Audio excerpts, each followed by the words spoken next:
শোন না, আমরা না ঠিক করেছি আজকে রাতে আর গায়ে ফিরে কাজ নেই, তাই শশী ঠিক করেছে এখানে কোথাও আমরা থেকে যাব।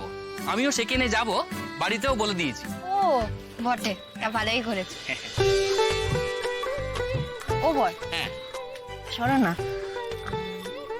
এই যে তুমি এসেছো, দেখছো তো কত মস্ত বড় আয়োজন হয়েছে বউ ভাতের। হ্যাঁ সে তো দেখছি। তবে ওর দিদিকে কেমন ওর বরের ঘরে আদর করে সম্মান দিয়ে ফিরিয়ে নেওয়া হচ্ছে। দেখো,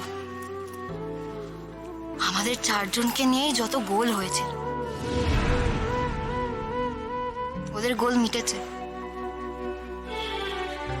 আমরা দুজনেই কেবল পড়ে আছি। আমাকে তুমি নিয়ে চলো না তোমার ঘরে। দেখো, ময়ূর দিদিও তো কতদিন তোমাদের ঘরে ছিল, ওর বর কি ওকে কখনো কিছু বলেছে? বলেনি। ওর বরের বাড়ির লোক কি কখনো ওকে খারাপ কিছু বলেছে? বলেনি তো। তারা কোনো প্রশ্ন করেছে? করেনি। ওদের বাড়ির সকলে ময়ূর দিদির সব কথা বিশ্বাস করেছে।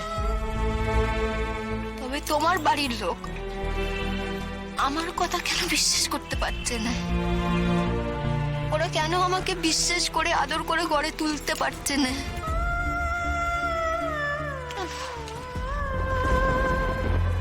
এ কথার জবাব কি তোর কাছে অজানা রে লাজু? তুই কেন কিছু বুঝিস নে? শহরে অনেক কিছু হয়, কিন্তু গায়ে এমনটা হয়নি। মোটা গা তোকে গড়ে তোলার কথায় মাথা গলাবে। আচ্ছা তুই তুই কিছু দেখিস নি কো? তোর গায়ের মোড়লরা তারা বলে দেয়নি যে তোর সঙ্গে আমার বিয়েটা নাকি বেই না? বেই না বললেই হলো? ওরা নিদান দেয়ার কে? আমি ওদের কোনো কথায় তোরাই পরোয়া করি। ও বর, শোনো না, আমি তোমাকে একখানা ভালো বুদ্ধি দেবো।